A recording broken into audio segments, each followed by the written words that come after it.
So this is the second week in our Principles Action series.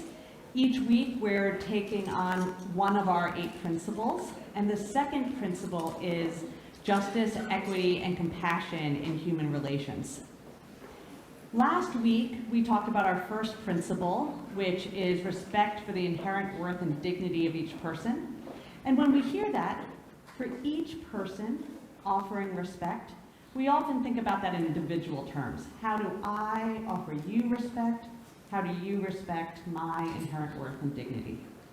But with the second principle, in human relations, we move from an individual kind of context to a collective context. In fact, one of the things that you can track across each of the principles is that none of these are a principle that you can practice alone. There's always an implied withness. It's always holding our theology of interconnectedness through each of the principles, and I invite you to listen to those this week. You know, one of the things about the second principle is I think most people have trouble remembering it. And that's because I think the first principle is so clear. It's just an instruction. Where the second principle, I think, veers a little into the conceptual and the philosophical, right? It uses big words that need to be unpacked sometimes: justice, equity, compassion, human relations. I mean, that seems like a really big topic. And I think because we often keep it at an abstract level, we don't know how to access what it means to live it. And so today I'm going to tell you 3 stories, one from the Bible and then 2 from our country in the last 100 or so years, that really show what it means to live it.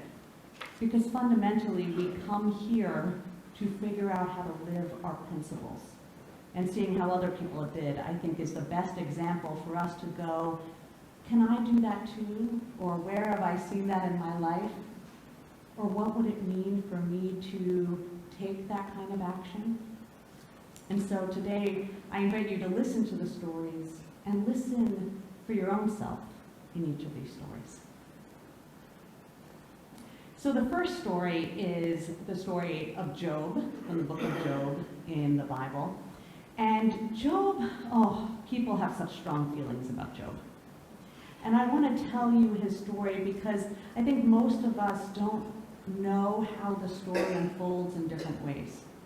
So we learn in the beginning, kind of as the setup of the story, that Job is a very righteous person who follows the teachings of God.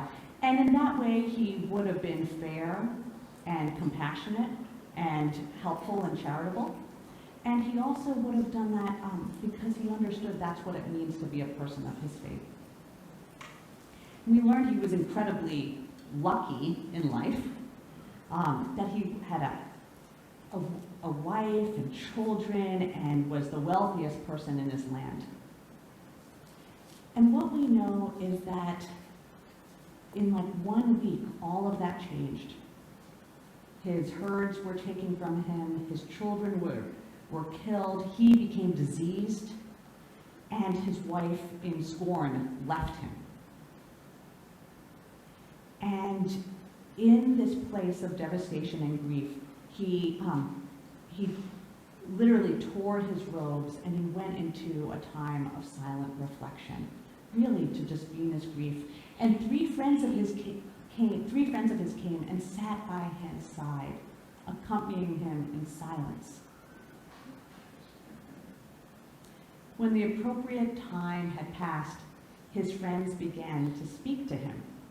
And this is where the story gets really interesting. Because they began to say to him things like, Job, you know, bad things only happen to bad people. So clearly you did something. What is it that you need to atone for?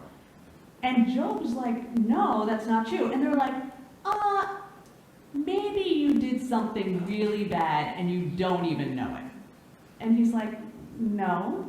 And we know this is true. He didn't do anything in the story.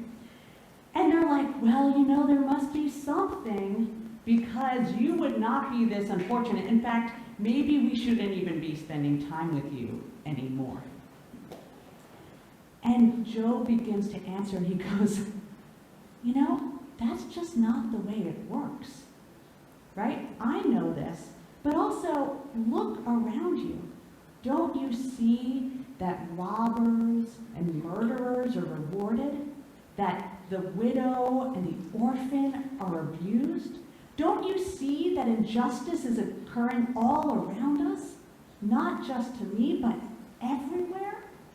Have you not taken a moment to really see what is happening? And in fact, Job got so irate, not just at what happened to him, but what was happening in his whole land, and to people who were really being treated unjustly, who weren't having, equity wasn't a term then, but really having fairness. And so he decided to call God to court. Literally, he has this legal language. God, you better show up and account for what is happening, because injustice like this should not be happening on your watch. And probably, I think, like the only time in the Bible when God was told to show up, God did.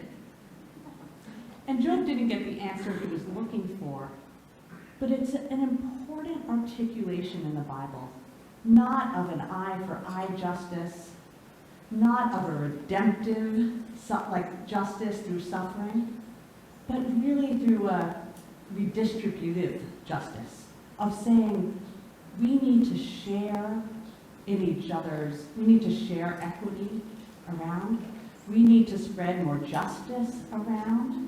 This is not just for those, justice and kindness is not just for those who are merited, but even for those who tend to be ignored or silenced or unseen. My two other stories kind of mirror Job's story in a couple ways. One is the story of Helen Keller. And Helen Keller is another story that's often misunderstood because we just talk about her as a child, particularly in our school books. So we learned that at age 2, she was struck by an illness that left her blind and deaf. And it really cut her off from the world until she got a special teacher who came in and connected with her and began to teach her how to connect through sign language, through Braille, and even how to speak again. And that's generally where we leave the story, but that is far from where Helen Keller's story ends. So Helen Keller was only able to access this teacher because her family was a white, rich family from Alabama, wealthy. And they had access to things that others didn't. But when Helen Keller grew up, it was the age of our industrialization, and she began to see how many people were going blind working in factories. Because all those worker protections were not in place, chemical spills, physical accidents, and she began to speak out against what we would call the 1% now, and say, those are people. People and workers deserve rights, they deserve safety, right? So she really joined the labor movement. In fact, at one point, she decided to do a labor protest instead of going to a screening about her own life of a film. But it wasn't just there. She, of course, worked to advocate for those people who were blind and disabled, setting up schools for them, and again saying, in her own life, and still through today, if you have a disability like blindness, your chance of an unemployment is so much higher, leading you into poverty. So she began to articulate vocational programs and the worthiness of hiring people with differing abilities. But she didn't just stop there. She recognized that racism was a rampant part about this, and if you were a person of color, you were so much more likely to be put in a dangerous position or be unlikely to work or get fairly paid for your work. And so as early as 1919 and all through, into 1946 and beyond, she would speak out against racism and call out white supremacy her own language, white supremacy as early as 1919. And you know, she would say, every time I do that, my publishers want to drop me, and people want to cut me from, a speaking gig. And she goes, but if I can't speak against that, then I shouldn't be speaking against any of this.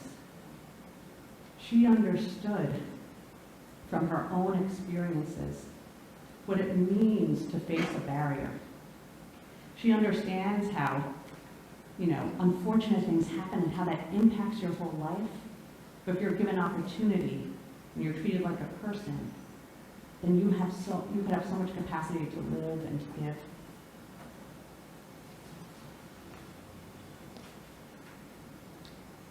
It's because of Helen Keller that I like to think about sometimes changing our second principle. I don't know if that's sacrilegious or not.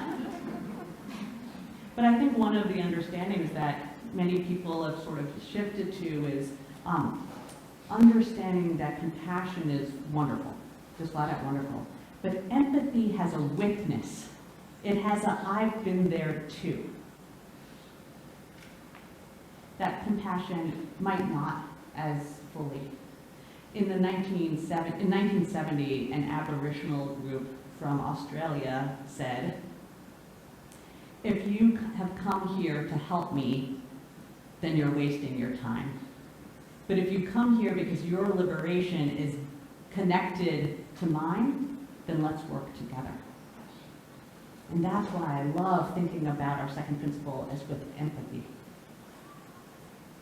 My third example is from Mamie Till Mobley, Emmett Till's mother. Yeah. And Mamie Till Mobley, she did everything she could to raise her son to be in a world of justice and equity. In fact, she raised him so well that when, in that knowing his own inherent worth and dignity, that she couldn't fully convey to him the dangers of going south with his cousins back to Mississippi. She tried, but she wrote in her autobiography, how can you teach a child who has known only love in his life about the hatred in the world? When her son was murdered, as I think we all know, she insisted on an open casket because she said the world needs to bear witness to the ugliness and violence and white supremacy. Just like Job called God to witness the violence and cruelty. And she even went into the courtroom with that message. Scholars will say that she and her decision to force America to look at its violence, to look at its white supremacy, to look at its inequity, was the real beginning of the civil rights movement. Was a time when people began to say, no more. And I have seen and I cannot unsee what she drew our attention to. And she talked about this transformation for herself. She, like Job, would not let it up. Right? Job spent like 16 chapters talking about the injustice around him, and for the rest of her life, she would talk about her son, telling everyone about him and what happened to him and why. In one of her lectures with the NAACP, she said, this was just 2 months after his crime, she goes, 2 months ago, I had a nice apartment in Chicago. I had a good job. I had a son. And when something happened to the Negroes down south, I said, that's their problem, not mine. And now I know how wrong I was. The murder of my son told me that whenever something happens to someone anywhere in this world, it better be the business of each and every one of us. And that's what the second principle says to me too. Justice, equity, compassion, empathy, and human relations.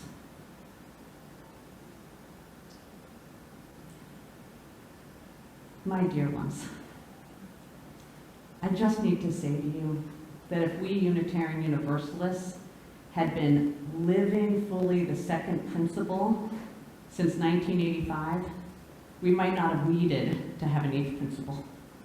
We might have already done the justice work to address the isms of racism and sexism and classism, of exploitation that have kept us from the beloved community. But the beginning phrase above all our principles reads, we, Unitarian Universalists, covenant. We covenant to live these principles. We promise to bring them to life in our own lives. When we form community here, we covenant to welcome new babies and bless our youth into adulthood, to bury our elders with dignity. But we also promise to do this work together, to journey to creating a better world. May this be so in each of our lives and in the work we do together. Amen.